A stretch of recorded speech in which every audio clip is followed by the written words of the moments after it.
Hello, everybody. Welcome back to Squat Cobbler. I'm Kelly at KELLYTHUL on Twitter and Instagram. And I am Dr. Mike at Official Pagan on everything. And we're back to doing Prisoner Exchange. It's been a little Oh, while. you didn't say it. Make sure you guys like and subscribe. See, I passed it over to Kelly and he dropped the ball on it. See what happens? I keep us on the straight and narrow here. That's right. Thank you. Thank you, Dr. Mike. Thank you so much. It's all that medical school training. That's right. Yeah. Sure. Anyway. Tonight we have returned to the Prisoner Exchange format, and as covered in kind of past. So this is Mike and I both are big music fans. There's a lot of intersection of a few groups that Mike and I are both very, very passionate about that we talk about. Obviously, the biggest being Alice Cooper. You've seen tons of stuff on that, but there are also places where the interests branch a little bit. I'm a lot bigger Who fan than Mike is. Mike's a bigger Black Sabbath fan than I am. And so we've done different Prisoner Exchanges, different things to say, I've listened to this album, you probably haven't, and expose folks to new stuff. And that's kind of what tonight is. It's my round to do something. And because of some recent events where this particular album is being re-released in a ridiculously large, huge amount of stuff packaging, The Who Sell Out is by The Who, is coming back out in a repackaged thing with tremendous amounts of goodies.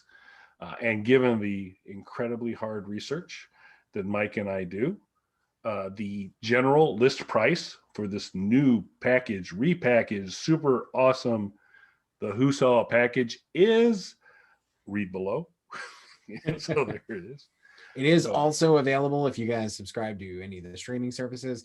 It is on Spotify and everything like that. The full 140 some odd down there tracks that are on there. Yeah. They have all sorts of different packaging and other different types of kind of goodies in the physical copy you can get. Some other goodies there. So it's a box set kind of deal. Very much. Now, what are your thoughts on deluxe versions of albums? I mean, it depends. It depends what they do. This one seems like they threw the kitchen sink at it in terms of what they're giving you is like, hey, here's like about everything that was involved with this and things from around that period of time and all sorts of interesting little goodies, almost a Who loot crate of different things to kind of get. So depending on, if it's just, hey, we put a bunch more tracks out there and we're calling it deluxe, not necessarily sold on that unless they're very interesting. So, I mean, to me, it always just kind of swings on what makes it deluxe. Is it just you're giving us the stuff that you washed out, or is it other kind of cool, interesting stuff? What are your thoughts? I've always been, I like box sets. I've always been a fan of box sets, especially in the days where physical media was the superior way to consume this sort of stuff as opposed to streaming now. I always loved, like you said, like the kind of loot crate thing of picking up an album and getting, an extra thick book with it and all kinds of stuff. Not too long ago, Black Sabbath, as you had mentioned, put out a deluxe box set of their album Paranoid, which is their most popular album, but is actually not one of my favorites. But the deluxe edition of it is great. It came with a hardback book and a poster, and it came with the remix version of the album because Black Sabbath was actually one of the first bands to put out a remixed album. And it also came with an entire live album from that era. So all of that was pretty cool. A thing has happened, though, recently with the streaming era that we're in now, where current albums are getting deluxe editions. And I don't know if you remember towards the tail end of CDs, they would do like special editions of albums with like a bonus disc that would have like an enhanced CD and maybe an extra song or two. But what you're getting now is these deluxe editions of albums that'll come out maybe 6 months after the initial album's release that has usually an entire other album's worth of material attached to it. And the reasoning for that, because we're post, most people buying physical products of things, the reasoning for that is because when you go to stream an album, each individual track stream counts towards the total of the album. So say your album is 10 songs, it's 150, depending on the territory and the types of streams and all that. But on average, it's 150 track streams count as a single stream, a sale of a single. And then every 10 single sales counts as an album sale, is how they do the metrics on that for the most part. So you put out a 10-song album, and then 6 months later, add another 10 songs to it, whether it's remixes, a few new songs, some covers, whatever it might be. You double up on your streaming so you can push the album to a higher sales threshold, is a lot of what's happening right now. So in theory, I'm always happy to get more content from bands. I think, though, with so many artists doing that, you do have to question, is this content really good that they're rushing out 6 months later? Yep. Are they just doing something to fill a second CD or another set of 10, 12 songs, depending on how they're delivering the information? But the greatest Alice Cooper album of all time, Billion Dollar Babies, did a deluxe release, which was super awesome. Something I'd like to point out does not exist for Love It to Death, but it is just the traditional Billion Dollar Babies, best album ever of Alice, followed by a second CD, which is largely a live performance, the Billion Dollar Babies tour. And so you're getting, back in the day when they would just basically run a lot of the album in the concert. And so you get a live version of all of Billion Dollar Babies, which is pretty awesome. So in terms of physical medium, that deluxe edition was really good. But a lot of other times they've just people have done something just to say, yeah, here's a second thing. Right. And kind of and I think it, particularly with newer content, justify that. I, of course, am totally excluding Rust Belt if that were to ever happen. Hint. I don't totally different. Yeah, that's a totally different thing, and definitely worthy. I'm queued up and ready to go for anything, any bonus content from Rust Belt. I'm in 100%. So, but if you haven't, and we'll, I think in the terms of shameless self-promotion, or in this case, mic promotion, provide me, Dr. Belinsky, a list of any Rust Belt links you'd like to include in the description, because I can tell you, folks, if you haven't come across this stuff yet, it's awesome. This is Mike and Vex, in particular, putting some stuff together that is super cool and awesome. So if you haven't heard any Rust Belt stuff, you need to. And so shoot me the links that you would prefer to send people to, and I will load it up in the description of this video here. Absolutely. And thank you for the kind words, sir. Yep. I don't like to say nice things to you, but I have no choice on this. And it's Vex. I mean, clearly that's what's happened here. But I guess it's mostly Vex. So that's clearly the situation. But it's great stuff. It really, really is. I really enjoy it. And if you haven't come across it, folks, you're gonna love it. So we'll give you some links to that as well. Well, it's the Iceman kicking like Jackie Chan. It's time to take a stand. I got something to say, man. What is it? Hey, this just in. There's a situation. What's popping off? I'm gonna tell you what it is. Ready? The Rust Belt. You didn't think I knew anything about that, did you? The Rust Belt. Got a new single coming out. Check it out. Get it how you live it. All right? Never forget. Go Ninja, go Ninja, go. But back to the the horrible ooh. So I'm trying to figure out, like, I think in Kelly's musical journey, Kiss was early in the process of saying, yeah, this is the group I'm needing to, and eventually we'll do a show and explaining when that stopped. But that was there for a while. But then it came, around the same time. Not to interrupt, but we should do an episode talking about Kiss's Phantom of the Park movie. Yeah. That should be its own. We should just do it. Yeah, we get like multiple Kiss episodes. Yeah. So, but we should do Phantom. Yeah, we could do a movie, some sort of movie review of that, because that would be good. I've only ever bought one Kiss product, and it was a Kiss DVD box set because it included that. Yeah, and that's occasionally on YouTube, but it's kind of tough. It's slippery, tough to catch. And I think Mr. Simmons and Mr. Stanley are very good about protecting their property rights, and so they managed to shut most of those down pretty well. But it is a special kind of special to see that Kiss vs. the Phantom.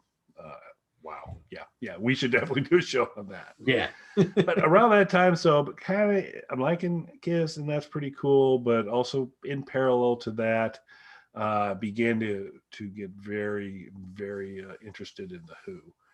And so you had Now, was Alice Cooper already? Were you already an Alice Cooper fan, or did that come before? that came? That actually came. I think, roughly speaking, we've got kind of Kiss, Who, a little bit of Kinks, and then Alice shortly after, and then Alice kind of consumed everything else because it was just so much very special stuff on there. But I would say probably I know that I had bought multiple Kiss albums and multiple Who albums before I bought multiple Alice Cooper albums. So, Okay. but they all took a backseat to Alice when Alice kind of emerged. But so the Tommy, Quadrophenia, Who Are You? These types of things, big fans of. And so at some point I want to go back. And what was actually really cool at the time is the first 4 Who albums were repackaged that you could, for basically, and this is back, in a million years ago, gang, when you'd buy vinyl all the time, you could buy 2 Who albums for the price of 1. And they had packaged together My Generation and Magic Bus and the Who Sell Out and a quick one while he's away, or a quick one also called Happy Jack. And so you could it was a really good buy, getting 2 albums for the price of 1. And so I snatched those up pretty quick.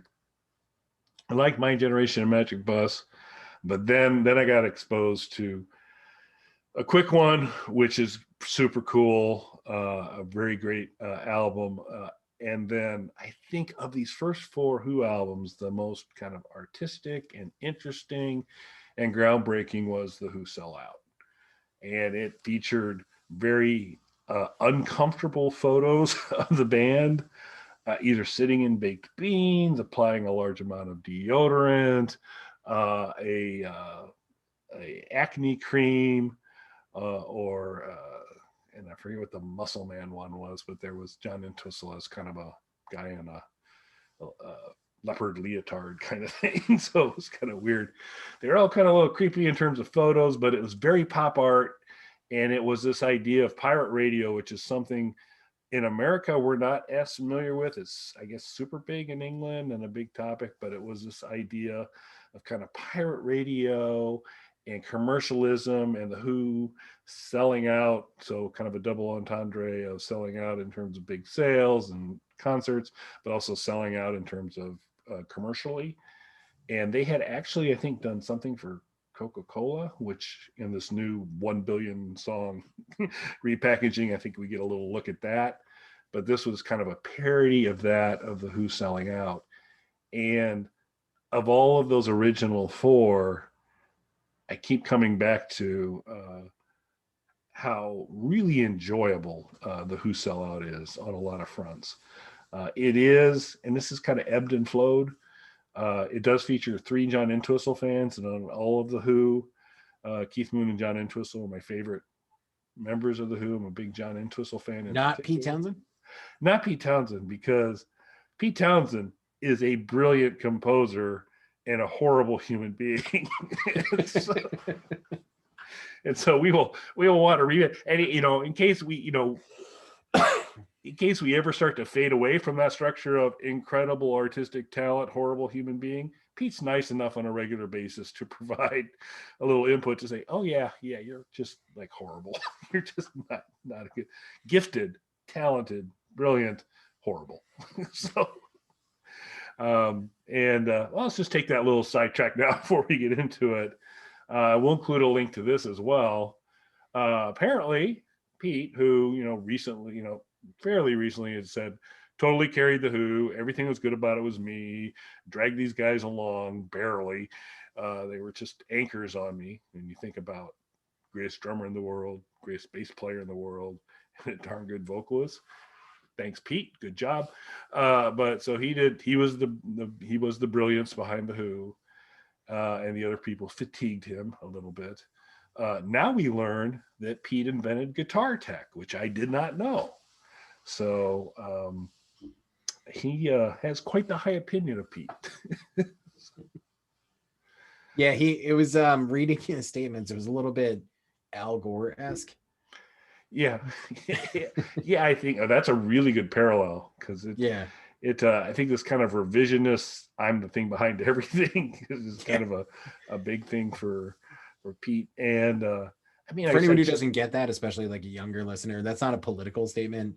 Al Gore, when he was running for president after being vice president, claimed in a debate that he invented the internet. That's not true. The internet was long existing. When Al Gore was a small child, the internet was something that was developed as a way of networking computers for the military in the late 50s, early 60s. Yeah, ARPANET, something like kind of. So when Al Gore was a small child, that's when the internet was invented. But according to him, he invented the internet. My favorite thing to come from that, I don't know if you remember this, and I wish I remember the product so that we could go. I'm sure the commercials on YouTube. I want to say it was a candy bar or something. They did a parody because the election was coming, and it was Gore versus Bush 2, The Revenge. Yes. And they did a parody political cartoon commercial with the party mascots as them, the donkey and the elephant. And like one would say one thing and the other one would try to counter him. So he was like, I was vice president, and then it would switch over to the Bush character and be like, my dad was the president. And he would say, he was like, sometimes the president would let me do this for him. And he's like, me and my dad wear the same size pants. He's like, well, I invented the internet. He's like, and pants. Which I thought was hilarious. So I wish I could remember. Hopefully I can remember the product so we can include that on there. Yeah. Which ties back into the album as sort of a, product type of thing. Yeah, because of our laser focus on writing content to our folks. They saw the description of the video. We're going to talk about the Who Sells Out, and we're pretty far into this, and we haven't talked a lot about it yet. So let's start to fix that. So a challenge is that the Who Sell Out was a kind of a big undertaking. A lot of content was created for it, and so the packaging of that content varies. I'm going to go off what I think is as close as possible as the original packaging and delivering of the songs, but that there's all sorts of different versions you can find. Mike listened to it on Spotify, so I think he got some bonus stuff, because like we're only going to talk about Riel 1. At the very end of the album, there's versions with Riel 1 and Riel 2, and there's all sorts of different things. So we're not trying to say comprehensively we're covering everything. We're certainly not covering all the songs available on the new box set.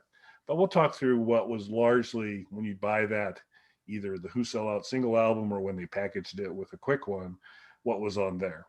And so that's what we're going to talk about today. And it starts off with, and I believe this is the only song written by a non-Who member that writer participates in the song, and it's on the album, and it's Speedy Keen and Armenia City in the Sky, a very kind of Donovan-esque early 60s, little bit of psychedelic feel to it.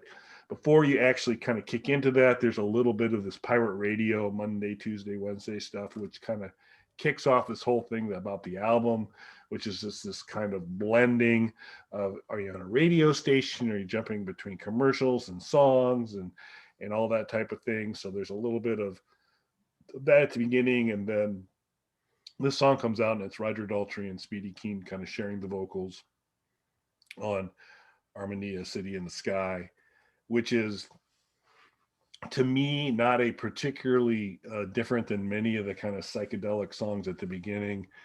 And also, in my humble opinion, for song guy, the weakest track on this album. For me, it just didn't light me up a whole lot. Your thoughts on the City in the Sky, Mike? So going into this was a little bit weird. So we had talked about this when we spoke about the Who previously, from a Who recommendation of yours. I was not that familiar with the Who. I knew the songs that are on the radio, of course, but never did any kind of a deep dive. So I had seen this album before, though. Like the album cover art, as you said, is pretty striking. So I do remember seeing that in record stores. So going into it, I was vaguely familiar with this. When I started kind of looking into it, because this first song really threw me because it doesn't sound like the Who, and clearly there's a lot going on in a particular point of view. So I broke my typical approach of not looking things up so that I could understand what was happening here. So I did do very minimal research going into this. I was excited for the pirate radio thing. That's something I knew existed, but only more recently have become a lot more acquainted with. So where one of the pirate radio stations was based was an old World War II station off the coast of England that is now a micronation called Sealand. And I was knighted in Sealand. That's right. I am officially. I was wondering how that would make its way. I would make a return, citizenship and an ID there and everything else. So that was pretty cool. Just because I've recently read up a lot about that kind of stuff as my duties as a knight of Sealand. That's right. So I've recently read a lot about that. So that was pretty neat.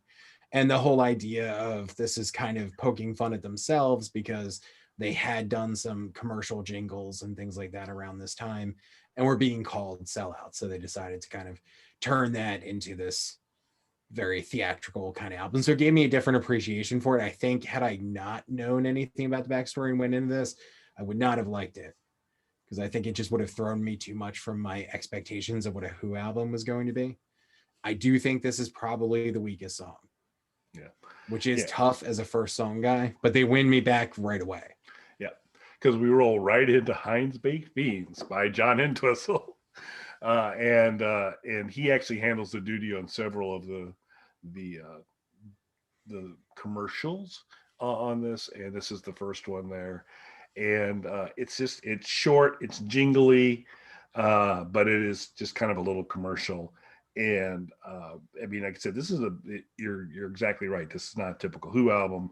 You get this idea of it's like pirate radio, and now here's like a song on pirate radio, Armenia City in the Sky, and then it goes right into commercial Heinz Baked Beans, which is very much a jingle-ish song, but fun and really enjoyable. So I really enjoyed that. And like I said, I'm an Entwistle mark, so this was a good thing. So your thoughts on the Baked Beans? I don't want to say it's my favorite on the album, but it might be. It's definitely up there, only because, like I said, I was a little thrown by the first song.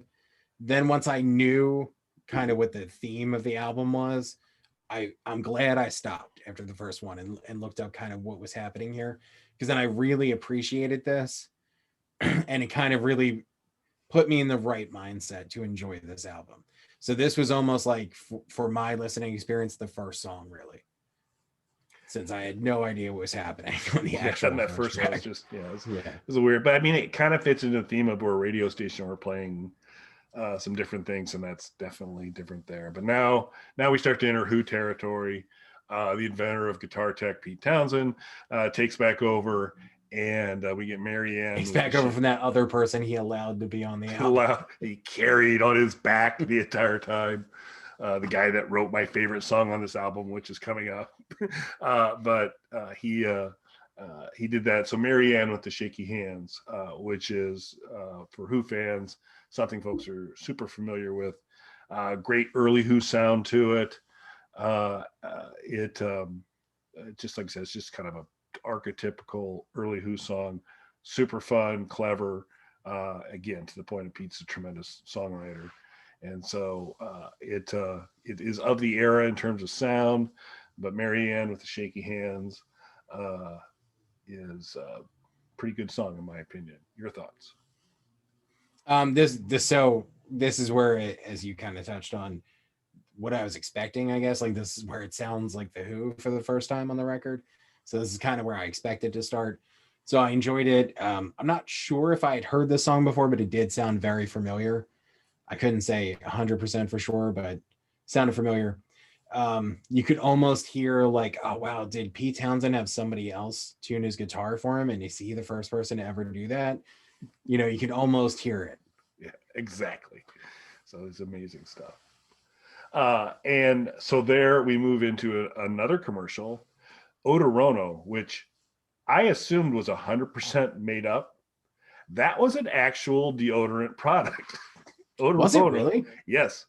I assumed listening to it that this wasn't. Yeah, I assumed the same, that it was just kind of made up. But Heinz baked beans obviously is not made up. Yeah, it's a good point. Odorono also not made up. And apparently their blues manager reached out, so they added this on. And at some point he reached out to them and say, hey, you probably ought to give us some money because we're giving you free advertising here, which they were a little irritated and surprised about, as I've read, because they didn't really request it. But another Pete Townshend composition. And this one, so this is where Heinz baked beans just is jingly and cool and fun. Odorono is still a commercial for deodorant, but it kind of tells a story. It tells a story in kind of the Who sound at that point in time. It's kind of wistful and sad the way it all kind of works out. As deodorant commercials often That's are. right. Because it's, it tells in a really compact way, and this is, some of the genius of Pete, beyond the genius he wants to apply to himself on other things, but it's this great kind of storyline in a really compact fashion of this girl. She's a singer and she's kind of got her eye on this guy, but she's not sure if he's going to come back and hire her. And then he comes to, she's triumphant and she's come back, and he comes back to her dressing room to give her a kiss, gets a little close, and it's like, whoa, no, thank you. Because her deodorant had let her down. She should have used Odorono. So I thought it was just a wonderful little tight story told, and a fine promotion for deodorant. So I kind of like Odorono. It's a fun song, and it feels a little like The Who. There is no way I would have guessed that this was a real deodorant.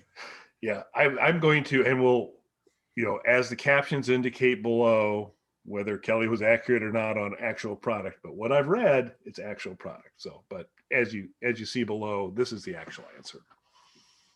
That is first off, terrible name for a deodorant. Yes, it would be a just gonna put it out there. They needed all of the advertising help that they could possibly get. Right. In a weird way, though, hearing that story is interesting because I hate to give Pete more credit than he gives himself, but that is way ahead of their time, because that's something that rappers really started to popularize in the 90s. And even before that, really, with Run DMC in the 80s, talking about Adidas sneakers and things like that. But rappers in particular name checking products and then using that as a jumping off point into product deals, which is a brilliant thing. But this obviously far predates that. So if they were able to get some actual money out of them off the back end after already name checking them in a song, I hate to pat him on the back, but he is way ahead of his times there. Yeah. So what I'm uncertain on is if it's an actual product, but what I am certain on, actual product or not, they got nothing. So they made the ask, as you want to do, but pretty cool thing. So from Odorono, we move back kind of into Who territory again, to a song that ought to be near and dear to your heart, sir. Tattoo. Another neat little story. Again, a product of its time, when it has lyrics like, my dad beat me because mine said mother, but my mother naturally liked it and beat my brother because he had a tattoo of a lady in the nude, and my mother thought that was extremely rude. But it is definitely an ode to the wonders of tattoos, and Pete singing, I'm a man now thanks to you. And I just love the lyrics in this whole thing, because it's like, I expect I'll regret you, but my skin won't let me forget you. You'll be there when I die. Just really kind of cool lyrics, kind of stuff going on. Again, that early Who sound to it. To me, a really fun song, one of the strongest songs on the album, in my opinion. Really great song. It's funny because going into it, when it first started, I had to restart this song because there are a lot of songs about tattoos. I started to realize as I was going into this, started kind of running through some in my head. Most of them are really bad, is what I came to the conclusion of listening to this, because this is way better than a lot of those. For an example, listen, anybody, to Van Halen's song Tattoo. That song's garbage. I know right now everybody's all about Van Halen because of Eddie Van Halen's passing, and that's fine. You can still think he's a great musician and think that's a bad song. It's not a good song. So it had me kind of thinking back on tattoo songs, and this is one of the better ones. Yeah, I think it is. It's tight again. Good storytelling, compact, moves through. Nice little sound to a good. As usual. You got Keith Moon in this whole album, showing up from time to time doing what Keith Moon does, which always makes a song better into us. Which is play second fiddle to Pete Townshend. That's right. Dragged along by Pete by his bass drum, but still super awesome stuff from there. And also you hit on something too. I mean, I don't want to speak for both of us, but I do think we've both consistently talked about how much we like storytelling songs. Yep, definitely. When it's done right, when you can kind of pull that off and kind of get people engaged, it gets tough. And, if you're talking 3 minutes to 5 minutes to whatever, to say, I'm spinning a story for you here and you're running through. And that's one of the actually very impressive things about a lot of the Who stuff. And particularly, I think this album brings it a lot. And these are shorter songs. Like at this point in the album, I don't think we've broken 3 minutes on one of these songs yet. Nope, things don't run real long on most of the, beyond a quick one while he's away, on a quick one, Happy Jack, which runs a lot longer and a super, super cool song. But most of the time, but that was this idea at that point about Kit Lambert, their manager, talking to Pete about saying, well, why don't you write a mini rock opera and string together a bunch of 3-minute songs, which is what a quick one is. And it's an amazing song. But yeah, these all run pretty tight and short. We now move into Our Love Was, another very traditional kind of early Who sound to it. It's a solid song, really enjoyable to listen to. It just, to me, because there's just so much really interesting stuff happening with everything else around it, it's like, it's a good song and it's enjoyable, but it doesn't bring that extra pop that all these other things around it does as well. But I like it. I think it's a well-constructed song and it's very pleasant to listen to, but it's just, there's all these other even more interesting things going on around it that it suffers a little bit from that, but a nice song. Your thoughts? We're kind of in line on that one as well, because Kelly, longtime fan of this project, obviously this is more or less new to me, this album. I've been listening to it over the past couple days in a couple of different mixes of it, and this is the song that stands out the least. And it's not because I don't like it, it's just there's so much going on concept wise on this record that this one I feel like kind of gets lost. Yeah, I agree. And now, for those of you who are not particularly familiar with the Who and have never heard of any of the things that we've talked about up till now, we get to something you probably do know, which is "I Can See for Miles and Miles." So one of the early Who hits, a really strong song, in my opinion, and kind of this album. It was the big single, and it was the thing that did the best. Really strong, features the Who and the talents of the Who great.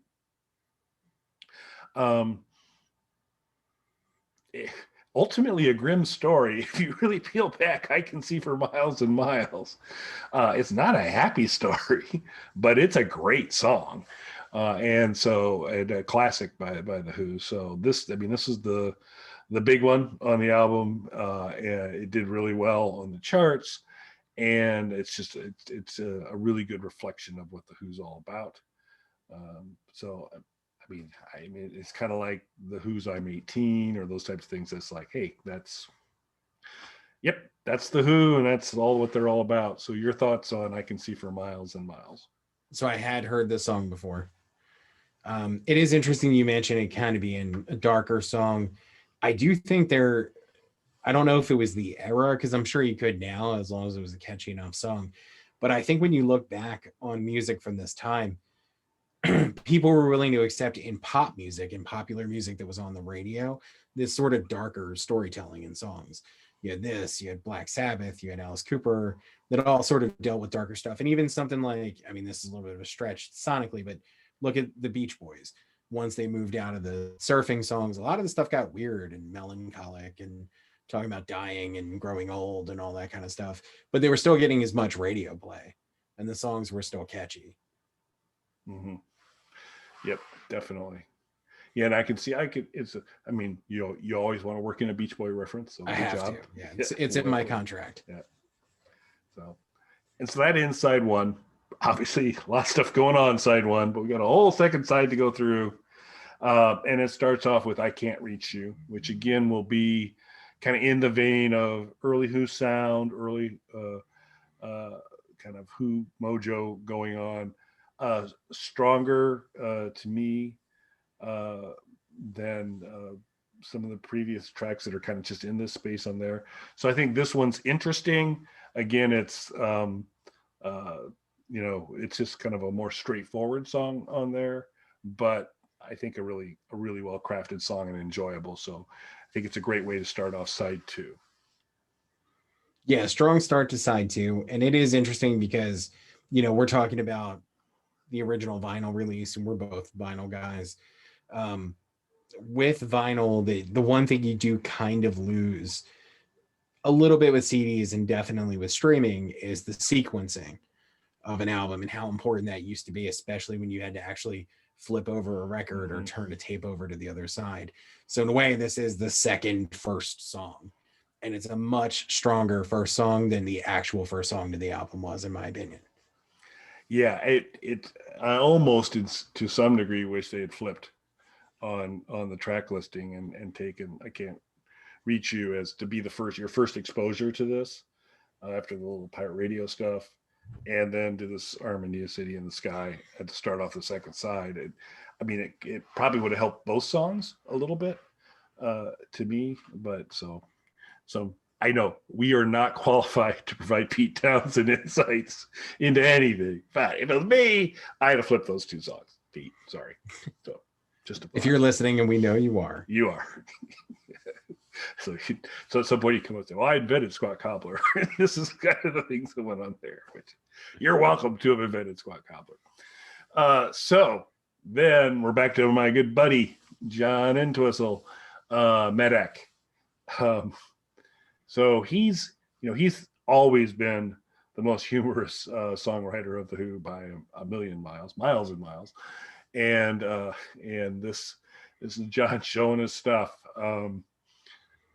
It's an acne cream commercial, and when it describes this guy as, he had no fun, had a face like a carrot bun, this adolescent little fella was nicknamed by his friends Old Yella.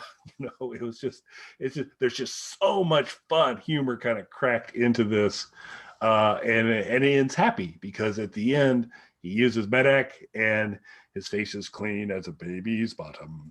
So what more can you ask for on that? But just to me, a super fun little interlude in this album, which is what John's great at. So how about you on Medak? Honestly, my favorite parts of this album, and there's a lot of songs I like, but these sort of commercial jingles are my favorite part of the album. And like I said, that's why I wish, the start of side one was really the start of the album, or even the Heinz Baked Beans being the start of the album, because you're just jumping right into the theme then with it. And Heinz Baked Beans might be my favorite on the album. But I enjoyed this, and not being the Who guy that Kelly is. What Kelly has introduced me to, though, and then with the John Entwistle tracks and the Prisoner Exchange playlist that we had done, I know enough that I knew before I looked anything up that this was an Entwistle song. Like I knew the humor coming through, that this was his thing. Yeah, and it rings true that, and it's just perfect in the kind of concept of the album, and it's a great thing from there. So then we jump back into traditional Who of the era, Relax. Another very solid song, very much of the era. A great listen, nice counterpoint. You've had that nice kind of little fun Medak type of thing, and now you get into another Who song, and super fun. So I mean, Relax is another of the era Pete composition that he's starting to hit his stride on some stuff, and this is another really cleverly written, fun to listen to, featuring all the talents of the Who, molded by Pete into a great song. So Relax is great to me. So enjoyed it. Yeah, another more traditional Who song, and I do like these songs and more of what I expected than what the actual opening song was. But like I said before, and even now more so talking it out, I kind of almost wish the whole album was the Jingles now, as we talk it out. Like though, like at 20 of those, like those little jingles would have been like a perfect album. Yeah. So, which I'm pretty sure that's where that special collector's edition. There's got to be enough to make a much steadier diet of a lot more of that stuff, and you'll get into humor and other types of things there. So, it would be good. So Mike has mentioned a couple times Heinz Baked Beans could be his favorite Entwistle composition. My favorite song on this album, also an Entwistle composition, and it's this song that follows Relaxed. And it's Silas Stingy, which is a kind of straightforward kind of fairy tale story of there's this guy who's very greedy, who really loves his money, and then he spends all his money to protect all his money, and he ends up with no money. And it's got almost I don't know if you want to call it Renaissance vibe to it or not, but there's just this kind of, it's not a rock song. It's just this kind of really kind of clever layered type of thing. But again, this to me is fantastic storytelling, humorous. I don't know if it's humorous, but ironic storytelling, and a really kind of cool way. And so this has always been on this. This is one of the reasons I started of kind of all the members of the Who to become the biggest fan of John Entwistle, was this song, because I just thought it was just so clever and enjoyable and fun. And then you see that humor reflected in a lot of the other stuff he does. So Silas Stingy, like I said, not high art, but a fun listen is where I'm at on that. Yeah, another fun song. Another song I would have guessed was an Entwistle song. I think the real story, though, and you're kind of burying the lead a little bit on this, is it's the cleverness of Pete Townshend to allow Entwistle to be clever. That's right. That's the real. Let me step back and let you try and emulate my brilliance. So thanks, Pete. Super nice of you. So yes. So we get back to a couple other Pete compositions to wrap things up, depending on which version of this album you get. Yeah, but if you get the newest one, nowhere near wrapping this up. Yeah, so it's all sorts of different things. But we'll get Sunrise and Riel 1 are kind of the last two songs on there. So we kind of shift back into the kind of Who of the era mode on that. I think Sunrise is a beautiful song. It gets well crafted and fun. Probably one of the better music songs on there. Interesting lyrics and just kind of an emotional story, or kind of vibe delivered through it. So I think Sunrise is pretty solid and a nice way to bring us close to the end of the album. Maybe, depending on which version you have. Depending on how you go. Yeah, no, I totally agree. I think it is stronger musically. I think it's a really good song. Still, you know what? Heinz Baked Beans, though, I think it's my favorite song. Yep. And I'm a Silas Stingy guy. And although Medak, Medak is this kind of tight little one. Yeah. But it's just super fun. And I smile every time I hear it. So that's really solid as well. And then again, for the version we're talking about today, Riel 1 wraps it up. Slight hinting towards kind of some of the future mysticism stuff that will work its way into things like Tommy and Quadrophenia and Pete's solo work. Again, strong. Isn't it all Pete's solo work? That's pretty much, yeah. Pete and his, supporting actors.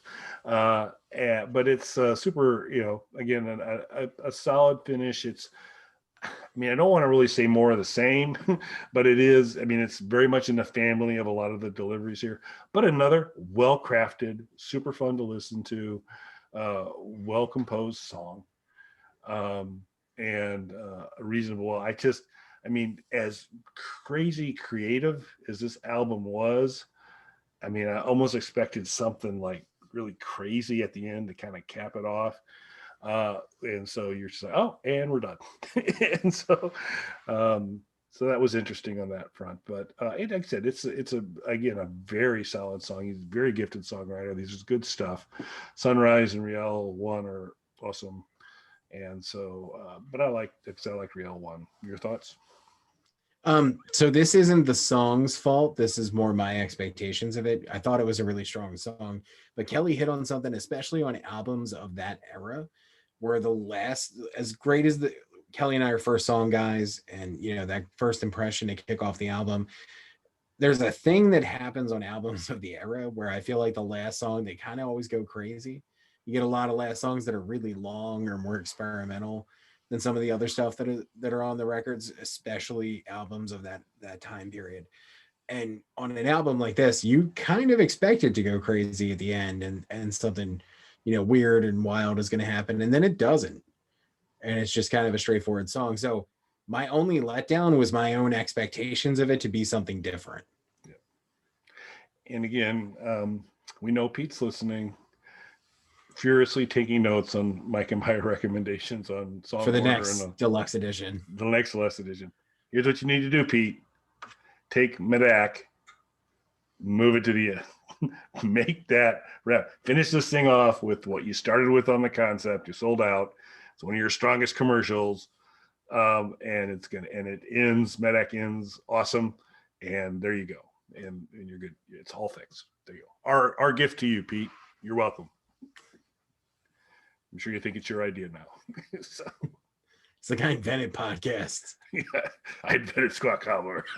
All right, Pete, whatever. So thanks for taking the time to listen to a version of this, Mike. I had kind of forgotten how much I truly enjoyed. This is so much different than anything else The Who did whatsoever. Such a creative kind of pop art, kind of just really fun thing. I've always really enjoyed this album. It kind of slipped away from me a little bit until the re-release came out, and we'll include some links to that kind of content as well, because if you're a fan of this album, as I am, this is worth a very serious look, because you're going to get just huge amount of additional musical content, as well as if you go the physical route, you're going to get some other goodies as well. So it's they've really kind of pulled out all the stops on this. And so I think it's worth a listen, but it was fun to kind of go back and revisit what I had forgotten was one of my kind of favorite, incredibly different Who albums. Yeah, I'm really glad that you recommended this. I had a lot of fun listening to it. I am glad that I stopped after the first track and kind of looked up where this was background. Yeah, like, hey, I'm just gonna. I do think the first song is the weakest, unfortunately, but beyond that, from Heinz Baked Beans on, it had me, and I really enjoyed it. Yep, good stuff. All right, so we'd love to hear your opinions, folks. What you thought of this or other versions of it as well. Do you want to try and have Pete's back? Mike and I are picking on him a little bit in this episode, if you want to go through. But before you go defending him, go read a couple recent articles. Yeah, they're not great. He's kind of a dick, so I think it's a little unfortunate. But we'll see how it goes. So as I was going to mention until I was rudely interrupted, please be sure to like and subscribe to the channel. We would greatly appreciate it. We really do appreciate you folks listening. Leave us a comment, give us a like, whatever you'd like to do. We appreciate your support. We'd love to hear if there's other albums you'd like Mike and I to tear into. We'd be more than happy to. And thanks for watching, folks. Thanks, everybody.